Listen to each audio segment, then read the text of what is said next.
When I originally conceived the idea of the work, of which the first part is now laid before the public in a third and enlarged edition, my intention merely was to explain the strange rule of the priesthood, or sacred kingship, of Nemi, and with it the legend of the golden bow, immortalized by Virgil, which the voice of antiquity associated with the priesthood. The explanation was suggested to me by some similar rules formerly imposed on kings in southern India, and at first I thought that it might be adequately set forth within the compass of a small volume, but I soon found that in attempting to settle one question I had raised many more. Wider and wider prospects opened out before me, and thus, step by step, I was lured on into far-spreading fields of primitive thought which had been but little explored by my predecessors. Thus the book grew on my hands, and soon the projected essay became in fact a ponderous treatise, or rather a series of separate dissertations loosely linked together by a slender thread of connection with my original subject. With each successive edition, these dissertations have grown in number and swollen in bulk by the accretion of fresh materials, till the thread on which they are strung at last threatened to snap under their weight. Accordingly, following the hint of a friendly critic, I decided to resolve my overgrown book into its elements and to publish separately the various disquisitions of which it is composed. The present volumes, forming the first part of the whole, contain a preliminary inquiry into the principles of magic, magic, magic, magic, magic, and the evolution of the sacred kingship in general. They will be followed shortly by a volume which discusses the principles of taboo in their special application to sacred or priestly kings. The remainder of the work will be mainly devoted to the myth and ritual of the dying god. And as the subject is large and fruitful, my discussion of it will, for the sake of convenience, be divided into several parts, of which one, dealing with some dying gods of antiquity in Egypt and Western Asia, has already been published under the title of Adonis, Attis, Osiris.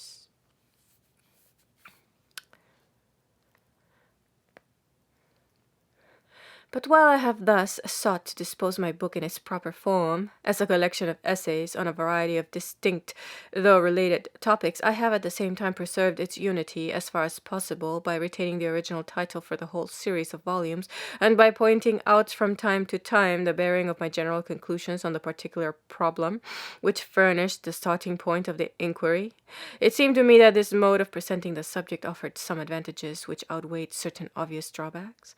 By discarding the austere form, without, I hope, sacrificing the solid substance of a scientific treatise, I thought to cast my materials into a more artistic mold, and so perhaps to attract readers who might have been repelled by a more strictly logical and systematic arrangement of the facts. Thus I put the mysterious priest of Nemi, so to say, in the forefront of the picture, grouping the other somber figures of the same sort behind him in the background, not certainly because I deem them of less moment, but because the picturesque natural surroundings of the priest of Nemi among the wooded hills of Italy, the very mystery which enshrouds him, and not least the haunting magic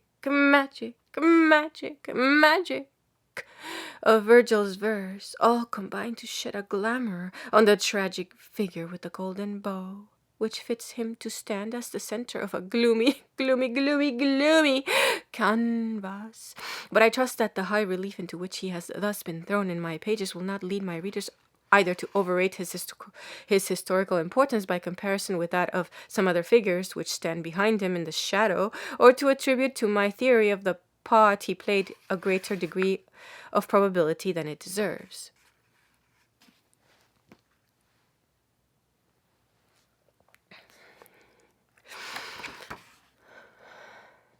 Even if it should appear that this ancient Italian priest must, after all, be struck out from the long roll of men who have masqueraded as gods, the long roll of men who have masqueraded as gods, the long roll of men who have masqueraded as gods, the single omission would not sensibly invalidate the demonstration which I believe I have given, that human pretenders to divinity have been far commoner, and their credulous worshippers far more numerous,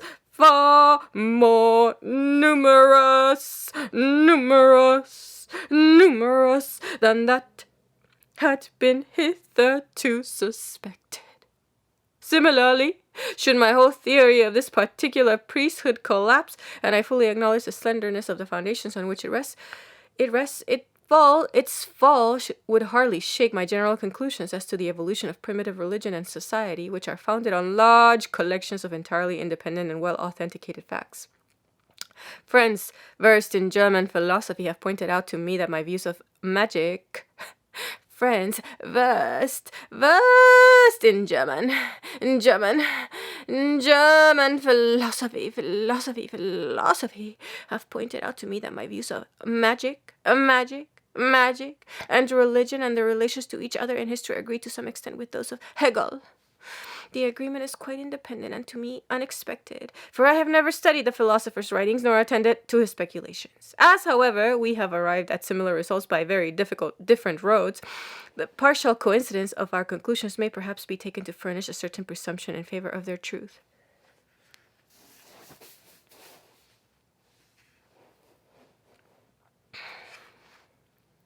To enable my readers to judge of the extent of the coincidence, I have given in an appendix some extracts from Hegel's lectures on the philosophy of religion. The curious may compare them with my chapter on magic and religion, which was written in ignorance of the views of my illustrious predecessor. With regard to the history of the sacred kingship, which I have outlined in these volumes, I desire to repeat a warning which I have given in the text. While I have shown reason to think that in many communities, sacred kings have been developed out of magicians, I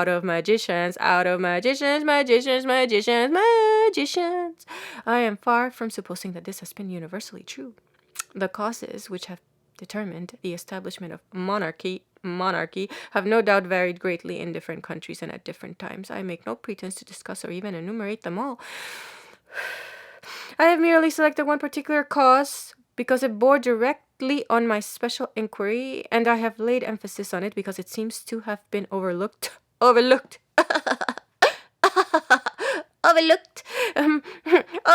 writers on the origin of political institutions. Overlooked by writers on the origin of political institutions who themselves sober and rational according to modern standards have not reckoned sufficiently with the enormous influence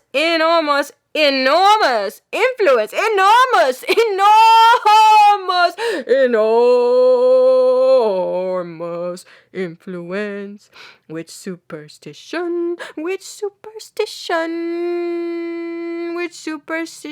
superstition has exerted in shaping the human past. But I have no wish to exaggerate the importance of this particular cause at the expense of others which may have been equally or even more influential. No one can be more sensible than I am of the risk of stretching an hypothesis too far, of crowding a multitude of incongruous particulars under one narrow formula, of reducing the vast, nay, inconceivable complexity of nature and history to a delusive appearance of theoretical simplicity. It may well be that I have erred in this direction again and again, but at least I have been well aware of the danger of error and have written to guard myself and my readers against it. How far I have succeeded in that and the other objects I have set before me in writing this work, I must leave to the candor of the public to determine. J.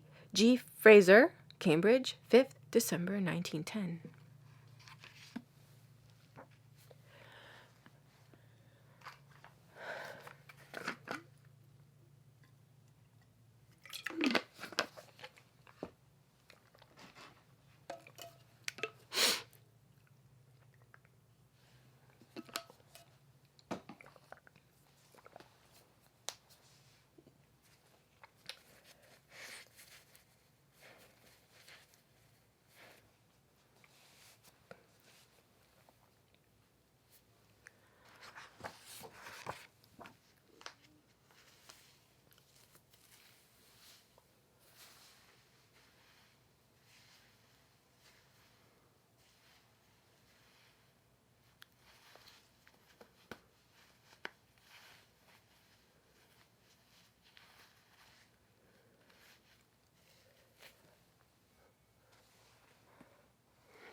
For some time, I have been preparing a general work on primitive superstition and religion.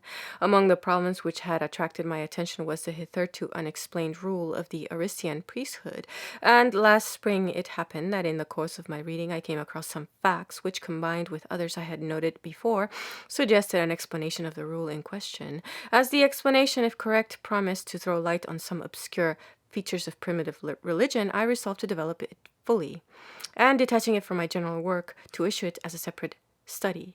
This book is the result. Now that the theory, which necessarily presented itself to me at first in outline, has been worked out in detail, I cannot but feel that in some places I may have pushed it too far. If this should prove to have been the case, I will readily acknowledge and retract my error as soon as it is brought home to me. Meantime, my essay may serve its purpose as a first attempt to solve a difficult problem and to bring a variety of scattered facts into some sort of order and system.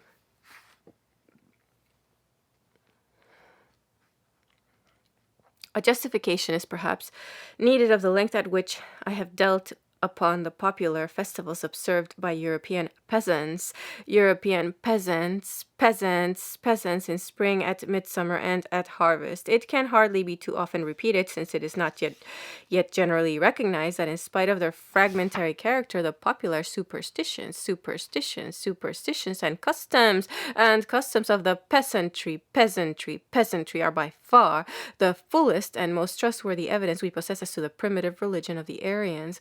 Indeed, the primitive Aryan, in all that regards his mental fiber and texture, is not extinct. He is amongst us to this day.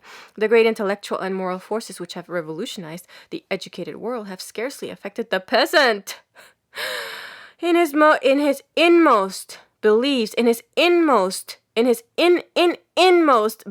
he is what his forefathers were. He is what his forefathers were. In the days when forests, trees still grew and squirrels played on the ground where Rome and London now stand.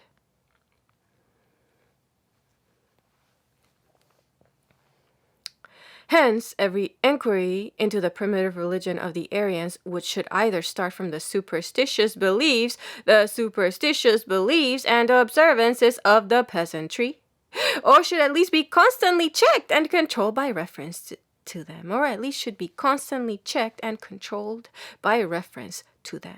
Compared with the evidence afforded by living tradition, the testimony of ancient books on the subject of early religion is worth very little. For literature accelerates the advance of thought at a rate which leaves the slow progress of opinion by word of mouth at an immeasurable distance behind. 2 or 3 generations of literature may do more to change thought than 2,000 or 3,000 years of traditional life. But the mass of the people who do not read books remain unaffected by the mental revolution, wrought by literature. And so it has come about that in Europe at the present day, the superstitious beliefs and practices which have been handed down by word of mouth are generally of a far more archaic type than the religion depicted in the most ancient literature of the Aryan race. It is on these grounds that, in discussing the meaning and origin of an ancient Italian priesthood,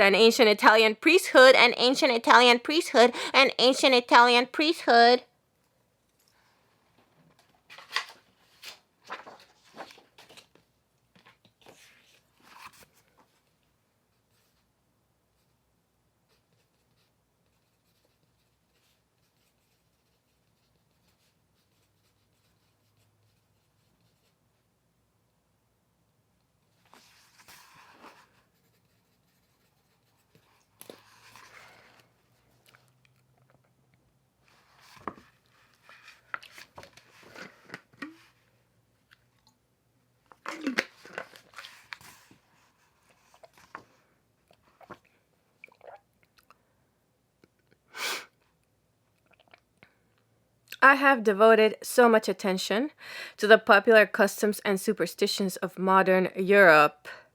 The popular customs and superstitions of modern Europe. The popular customs and superstitions of modern Europe. In this part of my subject, I have made great use of the works of the late W. Monhod, without which indeed my book could scarcely have been written. Fully recognizing the truth of the principles which I have imperfectly stated, Mannhardt set himself systematically to collect, compare, and explain the living superstitions of the peasantry.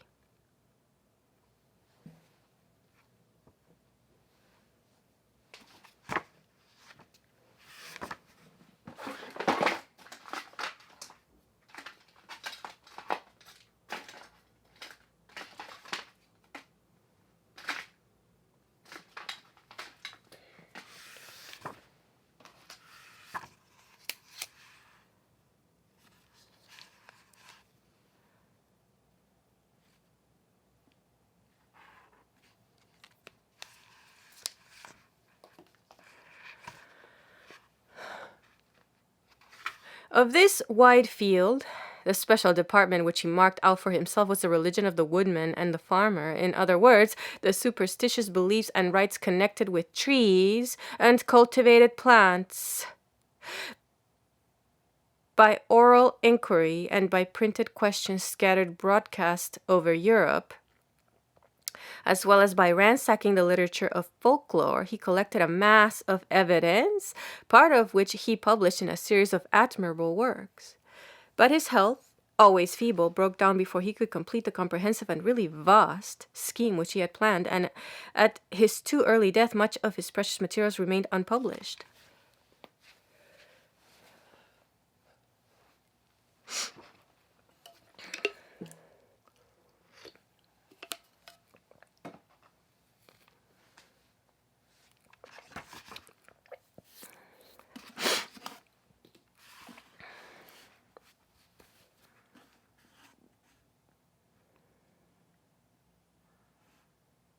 His manuscripts are now deposited in the University Library at Berlin, and in the interest of the study to which he devoted his life, it is greatly to be desired that they should be examined, and that such portions of them as he has not utilized in his books should be given to the world. Of his published works, the most important are, first, 2 tracts, Roggenwolf and Roggenhund, und Roggenhund, Danzig, 1865, and Die Kordamonen, Berlin, 1868. These little works were put forward by him tentatively in the hope of exciting interest in his inquiries and thereby securing the help of others in pursuing them. But except for a few learned societies, they met with very little attention. But except for a few learned societies, societies, they met with very little attention. Undeterred by the cold reception according to his efforts, he worked steadily on, and in 1875 published his chief work, Der Baumkultus, der Germanen und ihrer Nachbarstamm. This was followed in 1877 by Antik Wald- und Feldkult, Kult. His mythologist Forschungen. A posthumous work appeared in 1884. Much as I owe to Mannhardt, I owe still more to my friend Professor W. Robertson Smith. My interest in the early history of society was first excited by the works of Dr. E. B. Tyler, which opened up a mental vista undreamed of by me before. But it is a long step from a lively interest in a subject to a systematic study of it.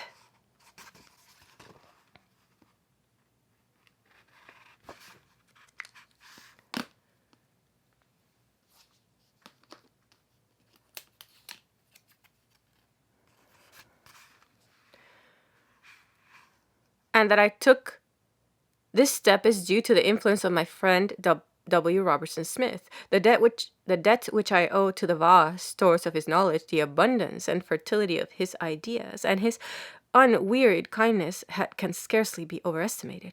Those who know his writings may form some, though a very inadequate conception of the extent to which I have been influenced by him. The views of sacrifice set forth in his article Sacrifice in the Encyclopedia Britannica, and further developed in his recent work The Religion of the Semites,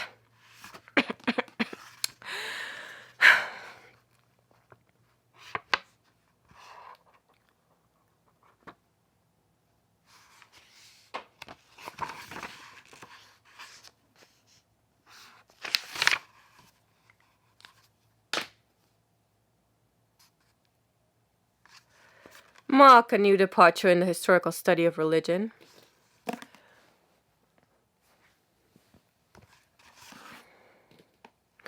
And ample traces of them will be found in this book. Indeed, the central idea of my essay, the conception of the slain God, is derived directly, I believe, from my friend, but it is due to him to add that he is in no way responsible for the general explanation which I have offered of the custom of slaying the God. He has read the greater part of the proofs in circumstances which enhanced the kindness, and has made many valuable suggestions which I have usually adopted. But except where he is cited by name or where the views expressed coincide with those of his published works, he is not to be regarded as necessarily assenting to any of the theories propounded in this book. The works of Professor G. A. Wilken of Leiden have been of great service in directing me to the best original authorities on the Dutch East Indies, a very important field to the ethnologist. To the courtesy of Reverend Walter Gregor, M.A. of Pitsligo,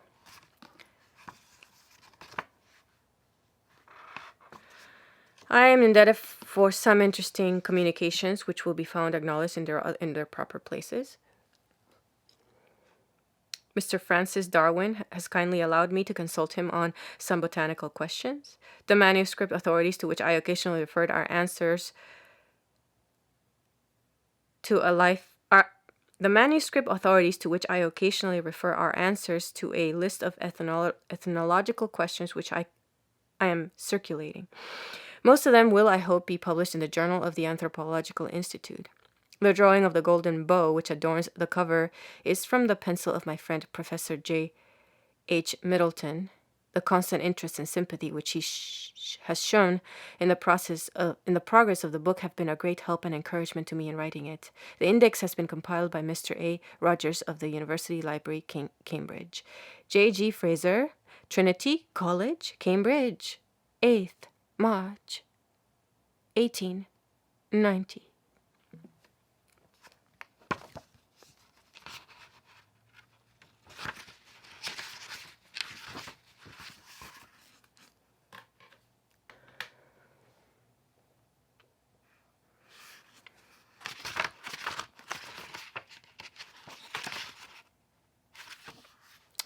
The kind reception accorded by critics and the public to the first edition of The Golden Bow has encouraged me to spare no pains to render the new one more worthy of their approbation.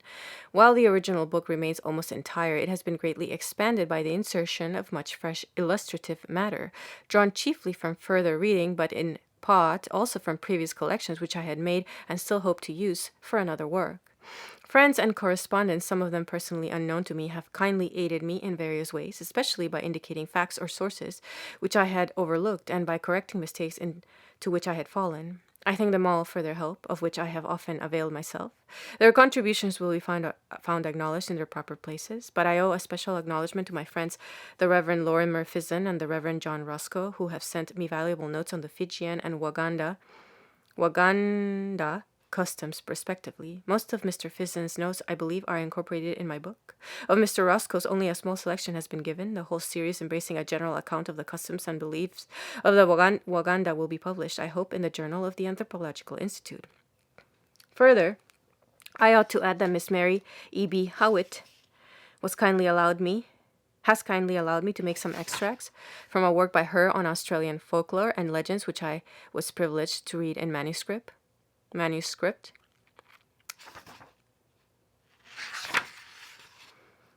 I have seen no reason to withdraw the explanation of the priesthood of Aricia, which forms the central theme of my book. On the contrary, the probability of that explanation appears to me to be greatly strengthened by some important evidence which has come to light since my theory was put forward. Readers of the first edition may remember that I explained the priest of Aricia, the king of the wood, as an embodiment of a tree spirit, and inferred from a variety of considerations that at an earlier period one of these priests had probably been slain every year in his character of an incarnate deity. But from an undoubted parallel to such a custom of killing a human god annually, I had to go as far as ancient Mexico.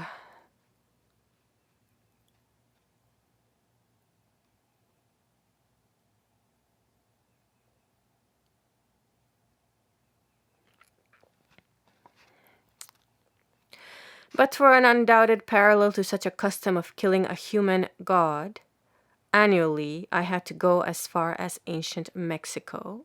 Now, from the martyrdom of Saint Dacius, unearthed and published a few years ago by Professor Franz Kumont of Ghent,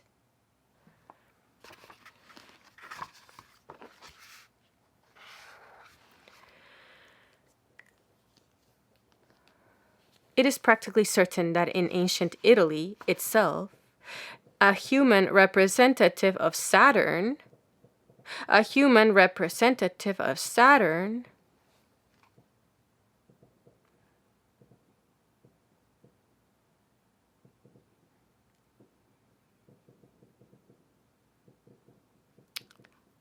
the old god of the seed, was put to death every year at his festival of the Saturnalia.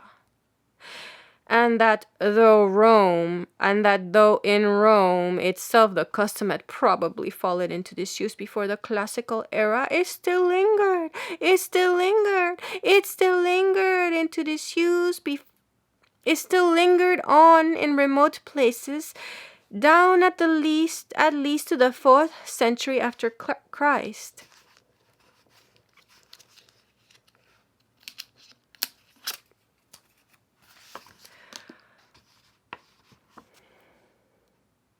I cannot but regard this discovery as a confirmation as welcome as it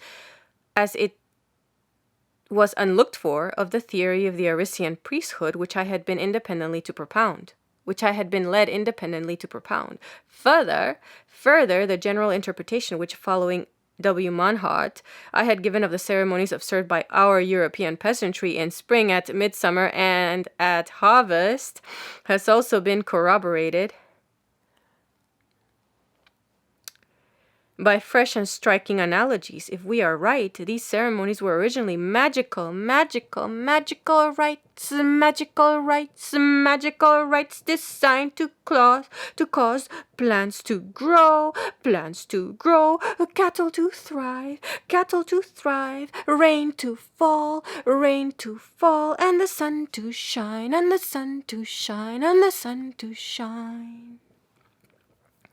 Now, the remarkable researches of Professor Baldwin Spencer and Mr. F.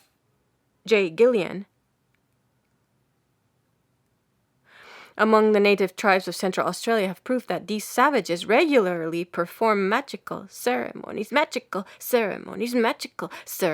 for the express purpose of bringing down rain and multiplying the plants and animals on which they subsist, and further that these ceremonies are most commonly observed at the approach of the rainy season, which in Central Australia answers to our spring. Here then, at the other side of the world, we find an exact counterpart of those spring and midsummer rites, which our rude forefathers in Europe probably performed with a full consciousness of their meaning,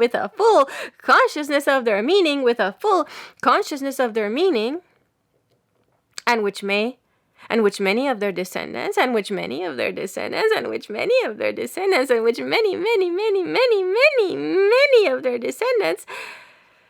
still keep up, though the original intention of the rites has been to a great extent, but by no means altogether forgotten. The harvest customs of our European peasantry have naturally no close analogy among the practices of the Australian Aborigines, since these savages do not till the ground. But what we should look for in vain among the Australians, we find to hand among the Malays. For recent inquiries, notably those of Mr. J. L. van der Toorn in Sumatra and of Mr. W. W. Skeet in the Malay Peninsula, have supplied us with close parallels to the harvest customs of Europe, as these latter were interpreted by the genius of Monhot.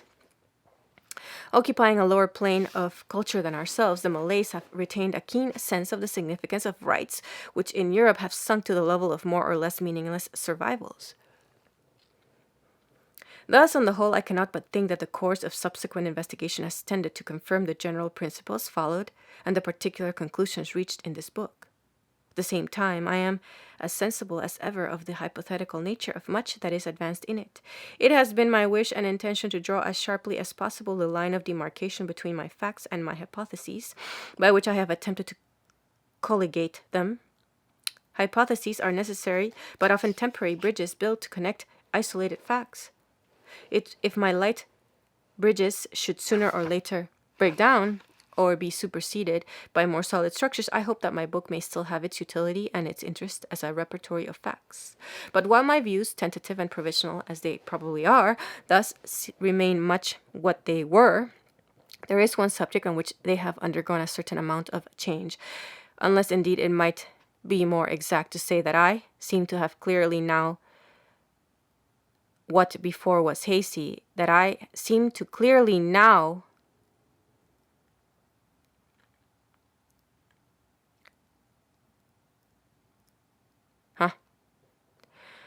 But while my views, tentative and provisional as they probably are, thus remain much what they were,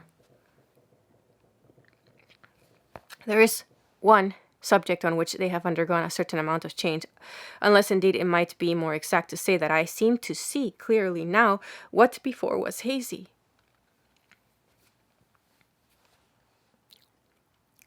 I mean the relation of magic to religion. I mean the relation to I mean the relation of magic to religion. I mean the relation to the relation of magic to religion. I mean the relation of magic to religion, of magic to religion, of magic to religion. When I first wrote this book, I failed perhaps inexcusably to define even to myself my notion of religion, and hence was disposed to class magic loosely under it as one of its lower forms. I have now sought to remedy this defect by framing as clear a definition of religion as the difficult nature of the subject and my apprehension of it aloud. Hence, I have come to agree with Sir A.C. Lyell and Mr. F.B. Jevons in recognizing a fundamental distinction and even opposition of principle between magic and religion. More than that, I believe that in the evolution of thought, magic as representing a lower intellectual stratum has probably everywhere preceded religion, I do not claim any originality for this latter view. It has been already plainly suggested, if not definitely formulated, by Professor H. Oldenburg in his able book Die Religion des Veda, and for aught I know it may have been explicitly stated by many others before and since him. I have not collected the opinions of the learned on the subject, but have striven to form my own directly from the facts. And the facts which bespeak the priority of magic over religion are many and weighty. Some of them the reader will find stated in the following pages, but the full force of the evidence can only be appreciated by those who have made a long and patient study of primitive superstition. I venture to think that those who submit to this drudgery will come more and more to the opinion I have indicated, that all my readers should agree either with my definition of religion or with the inferences I have drawn from it is not to be expected. But I would ask those who dissent from my conclusions to make sure that they mean the same thing by religion that I do, for otherwise the difference between us may be more apparent than real.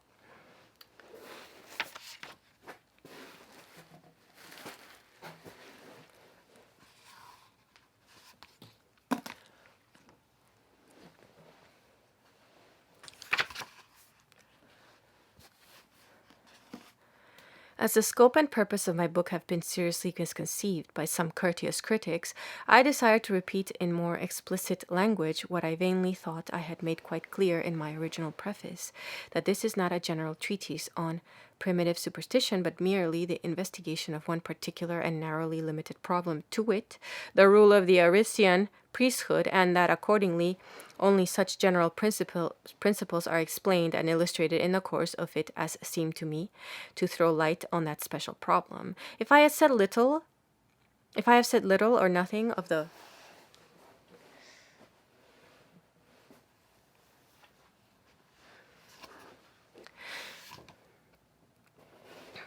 If I have said little or nothing of other principles of equal or even greater importance, it is assuredly not because I undervalue them in comparison with those which I have expounded at some length, but simply because it appeared to me that they did not directly bear on the question I had set myself to answer. No one can well be more sensible than I am of the immense variety and complexity of the forces which have gone towards the building up of religion. No one can recognize more frankly the futility and inherent absurdity of any attempt to explain the whole whole vast organism as the product of any one simple factor. If I have hitherto touched, as I am quite aware, only the fringe of a great subject, fingered only a few of the countless threads that compose the mighty web, it is merely because neither my time nor my knowledge has hitherto allowed me to do more. Should I live to complete the works for which I have collected and am collecting materials, I dare to think that they will clear me of any suspicion of treating the early history of religion from a single narrow point of view. But the future is necessarily uncertain, and at the best, many years must elapse before I can execute in full the plan which I have traced out for myself. Meanwhile, I am unwilling by keeping silence to leave some of my readers under the impression that my outlook on so large a subject does not reach beyond the bounds of the present inquiry. This is my reason for noticing the misconceptions to which I have referred. I take leave to add that some part of my larger plan would probably have been completed before now, were it not that out of the 10 years which have passed since this book was first published, nearly 8 have been spent by me in work of a different kind. There is a misunderstanding of another sort which I feel constrained to set right, but I do so with great reluctance because it compels me to express a measure of dissent from the revered friend and master to whom I am under the deepest obligations, and who has passed beyond the reach of controversy. In an elaborate and learned essay on sacrifice, Messrs. H. Hubert and M. Mouse have represented my theory of the slain goddess intended to supplement and complete Robertson Smith's theory of the derivation of animal sacrifice in general from a totem sacrament. On this I have to say that the two theories are quite independent of each other. I never assented to my friend's theory, and so far as I can remember, he never gave me a hint that he assented to mine. My reason for suspending my judgment in regard to his theory was a simple one. At the time when the theory was propounded, and for many years afterwards, I knew of no single indubitable case of a totem sacrament, that is, of a custom of killing and eating the totem animal as a solemn rite.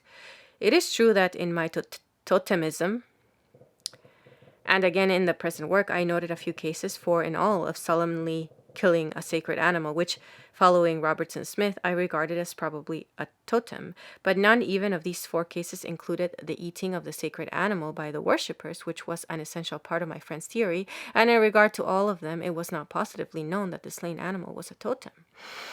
Hence, as time went on and still no certain case of a totem sacrament was reported, I became more and more doubtful of the existence of such a practice at all, and my doubts had almost hardened into incredulity when the long-looked-for rite was discovered by Messrs. Spencer and Gillen in full force among the Aborigines of Central Australia, whom I, for one, must consider to be the most primitive totem tribes as yet known to us.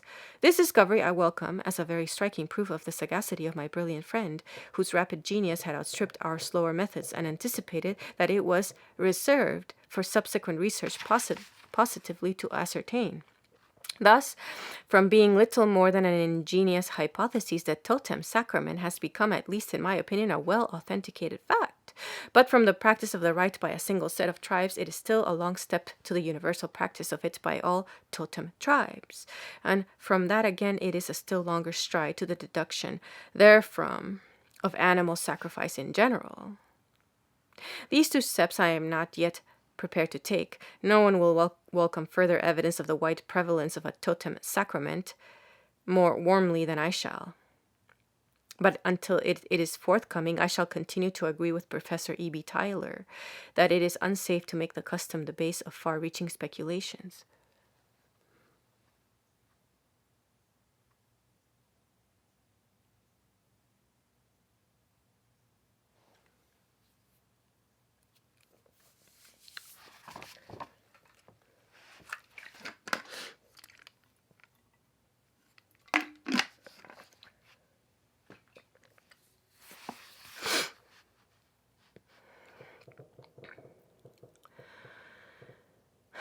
To conclude this subject, I will add that the doctrine of the universality of totemism, which Messrs. Hubert and Mouse have implicitly attributed to me, is one which I have never enunciated or assumed, and that, so far as my knowledge and opinion go, the worship of trees and cereals, which occupies so large a space in these volumes, is neither identical nor derived from a system of totemism. It is possible that further inquiry may lead me to regard as probable the universality of totemism, and the derivation from it of sacrifice and of the whole worship, both of plants and animals. I hold myself ready to follow the evidence wherever it may lead, but in the present state of our knowledge, I consider that to accept these conclusions would be not to follow the evidence, but very seriously to outrun it. In thinking so, I am happy to be at one with Messrs. Hubert and Mouse. When I am on this theme, I may as well say that I am by no means prepared to stand by everything in my little apprentice work, totemism. That book was a rough piece of pioneering in a field that, till then, had been but little explored, and some inferences in it were almost certainly too hasty. In particular, there was a tendency, perhaps not unnatural in the circumstances, to treat as totems or as connected with totemism things which probably were neither the one nor the other. If ever I republish the volume, as I hope one day to do, I shall have to retrench it in some directions as well as to enlarge it in others.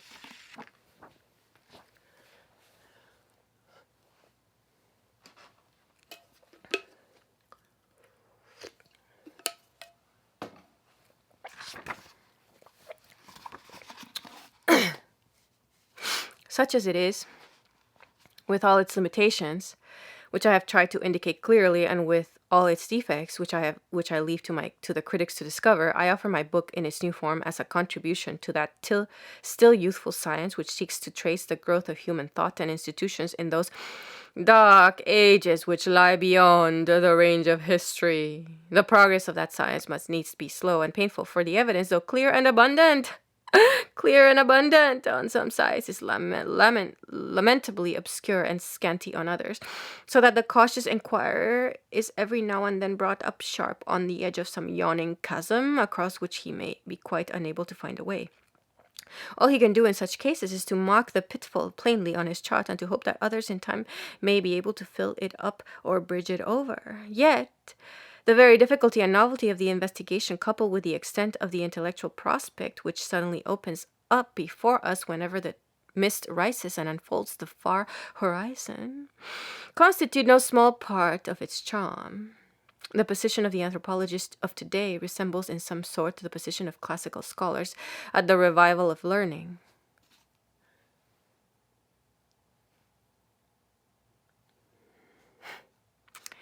To these men, the rediscovery of ancient literature came like a revelation, disclosing to their wondering eyes a splendid vision of the antique world, and as the cloistered student of the Middle Ages, never dreamed of under the gloomy shadow of the minster and within the sound of its solemn bells. To us moderns, and a still wider vista is vouchsafed. A greater panorama is unrolled by the study which aims at bringing home to us the faith and the practice, the hopes and the ideals, not of two highly gifted races only, but of all mankind, and thus at enabling us to follow the long march, the slow and toilsome ascent of humanity from savagery to civilization. And as the scholar of the Renaissance found not merely fresh food for thought, but a new field of labor in the dusty and faded manuscripts of Greece and Rome, so in the mass of materials that is steadily pouring in from many sides, from buried cities of remotest antiquity, as well as from the rudest savages of the desert and the jungle, we of today must recognize a new province of knowledge which will task the energies of generations of students to master. The study is still in its rudiments, and what we do now will have to be done over again and done better, with fuller knowledge and deeper insight by those who come after us. To recur to a metaphor which I have already made use of, we of this age are only pioneers, hewing lanes and clearing in the forest where others will hereafter sow and reap.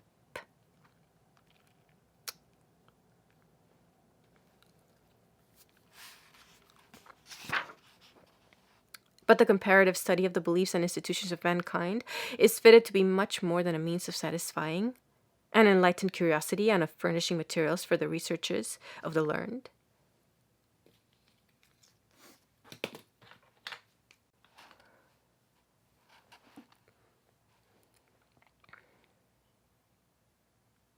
Well handled, it may become a powerful instrument to expedite progress if it lays bare certain weak spots in the foundations on which modern society is built, for it shows that much which we are wont to regard as solid rests on the sands of superstition rather than on the rocks of nature.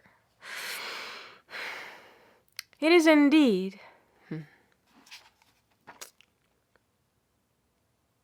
Well handled, it may become a powerful instrument to expedite progress if it lays bare certain weak spots in the foundations on which modern society is built. If it shows that much which we are wont to regard as solid rests on the sands of superstition, rests on the sands of superstition, rests on the sands of superstition rather than on the rock of nature.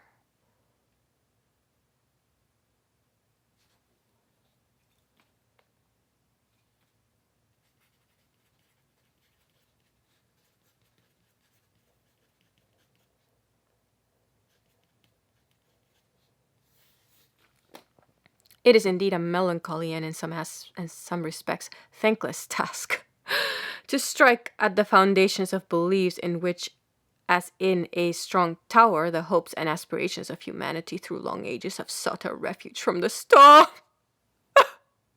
and stress. The storm and stress of life. The storm and stress of life. The storm and stress of life. The storm and stress of life.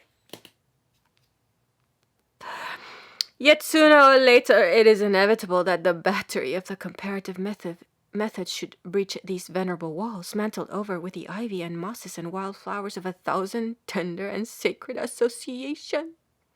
At present we are only dragging the guns into position. They have hardly yet begun to speak. The task of building up into fairer and more enduring forms the old structure so rudely shattered is reserved for other hands, perhaps for other and happier ages.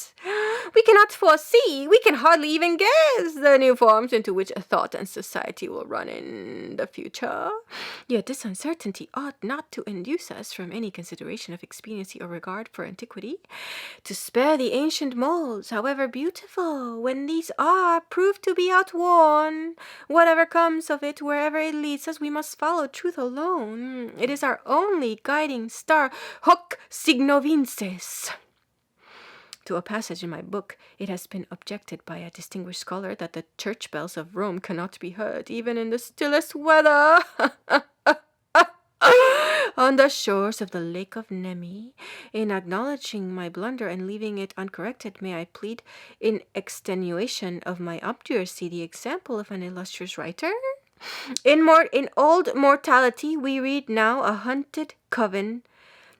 In old mortality, we read how a hunted covenanter, fleeing before clover houses, dragoons, hears the sullen boom of the kettle drums of the pursuing cavalry borne to him on the night wind.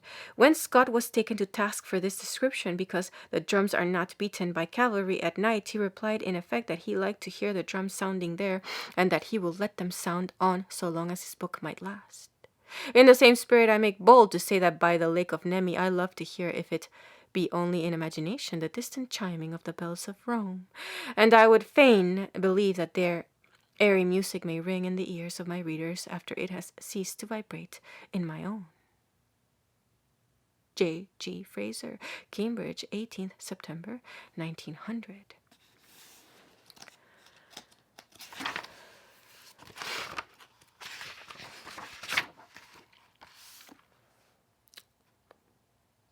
The king of the wood, the still glassy lake that sleeps beneath Aritsia's trees, those trees in whose dim shadow the ghostly priest doth reign, the priest who slew the slayer, and shall himself be slain.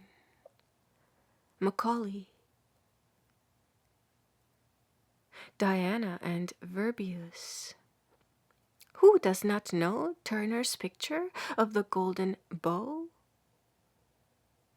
The scene, suffused with the golden glow of imagination, in which the divine mind of Turner steeped and transfigured even the fairest natural landscape. In a dream-like vision of the little woodland lake of Nemi, Diana's mirror, as it was called by the ancients,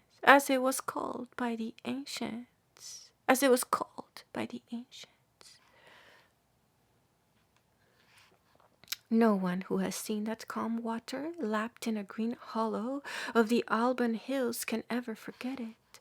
The two characteristic Italian villages which slumber on its banks, and the equally Italian palace whose terraced gardens descend steeply to the lake, hardly break the stillness and even the solitariness of the scene. Diana herself might still linger by this lonely shore, still haunt these woodlands wild.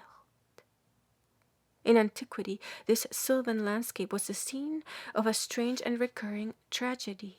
In order to understand it aright, we must try to form in our minds an accurate picture of the place where it happened.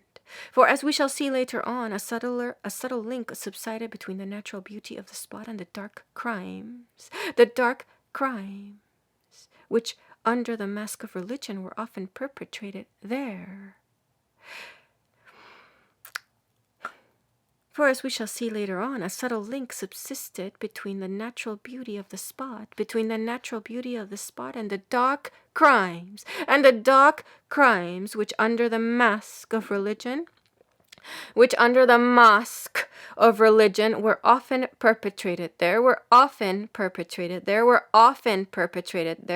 crimes were often perpetrated there. Crimes which, after the lapse of so many ages, still lend a touch of melancholy to these quiet woods and waters, like a chill breath of autumn on one of those bright September days.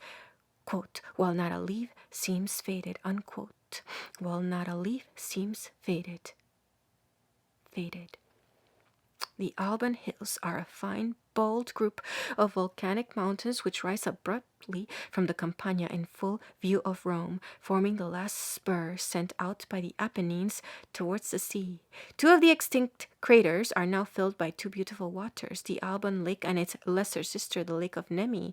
Both lie far below the monastery crowned top of Monte Cavo, the summit of the range, but yet so high above the plain that standing on the rim of the larger crater at Castel Gandolfo, where the popes had their summer palace, where the popes had their summer palace,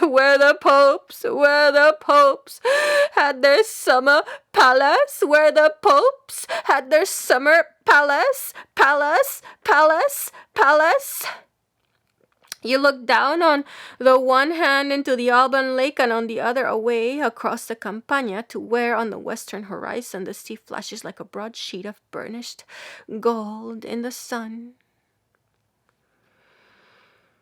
The Lake of Nemi is still as of old embowered in woods where in spring the wild flowers blow as fresh as no doubt they did 2,000 springs ago. It lies so deep down in the old crater that the calm surface of its clear water is seldom ruffled by the wind. On all sides but one, the banks, thickly mantled with luxuriant vegetation, descend steeply to the water's edge. Only on the north a stretch of flat ground intervenes between the lake and the foot of the hills. This was the scene of the tragedy. Here, in the very heart of the wooded hills, under the abrupt declivity now crested by the village of Nemi, the sylvan goddess Diana had an old and famous sanctuary, the resort of pilgrims from all parts of Latium. It was known as the Sacred Grove. The Sacred Grove of Diana. Nemorensis, that is, Diana of the Wood, or perhaps more exactly, Diana of the Woodland Glade.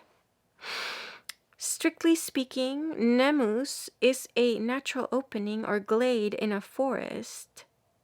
Thus, Lucan says that the Druids inhabited, quote, deep glades and sacred groves far from the haunts of men, unquote. Nemora alta remotis incolitis lucis, as the words are rendered by Haskins in his edition, who compares Propertius, lucus ubi umbroso facerat orbe nemus. But commonly, nemus means no more than a wood or grove. See, for example, Lucan. Procumbunt nemora et spoliantur robora silvae. At Nemi, the sacred grove, lucus, formed part of the woodlands, Nemus, as we learn from Cato, quoted by Priscian. Lucum Dianum in nemore aricino, etc. As to the thick woods of Nemi in antiquity, see Ovid.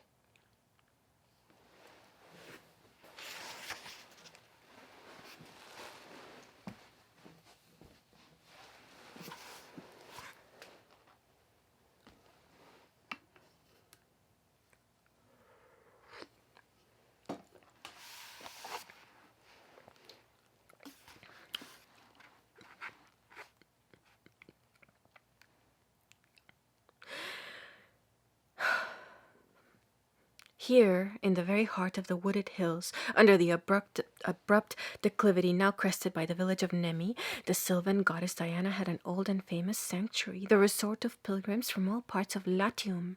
It was known as the sacred grove of Diana Nemorensis, that is, Diana of the wood, or perhaps more exactly, Diana of the woodland glade. Sometimes the lake and grove were called, after the nearest town, the lake and grove of Aricia.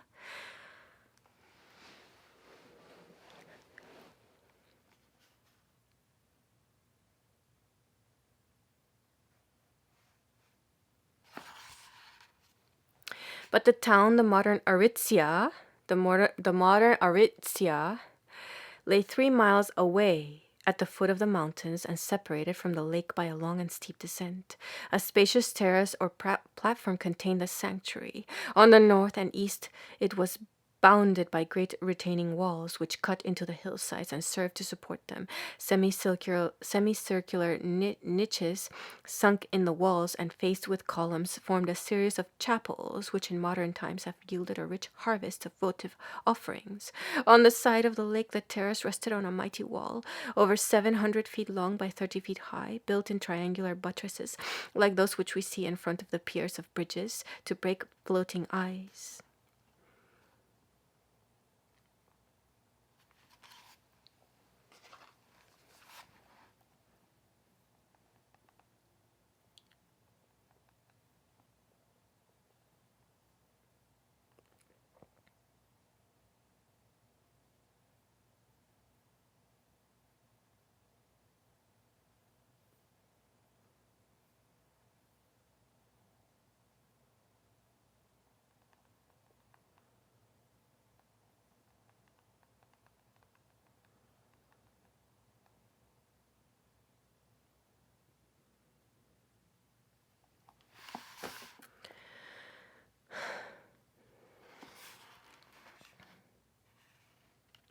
At present, this terrace wall stands back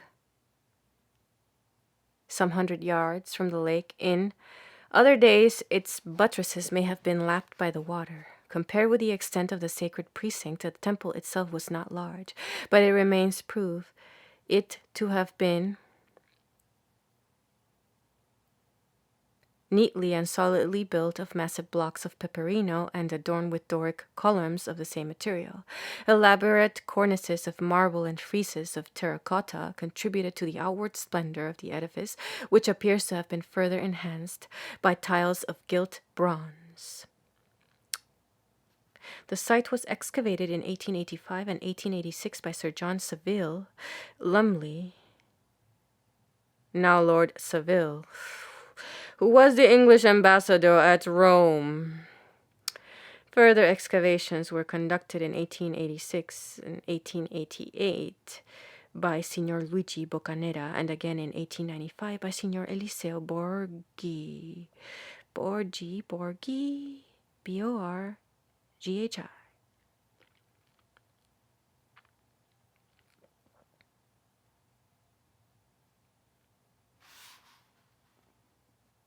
The temple measured 30 meters in length by 15.90 in breadth.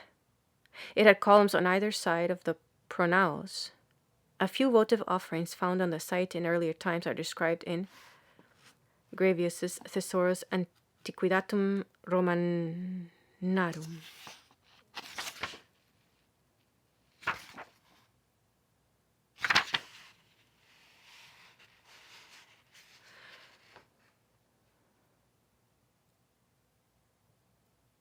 Among these inscriptions, the many dedications to Diana serve to identify the site beyond a doubt. The evidence of ancient writers is collected by Cluverius.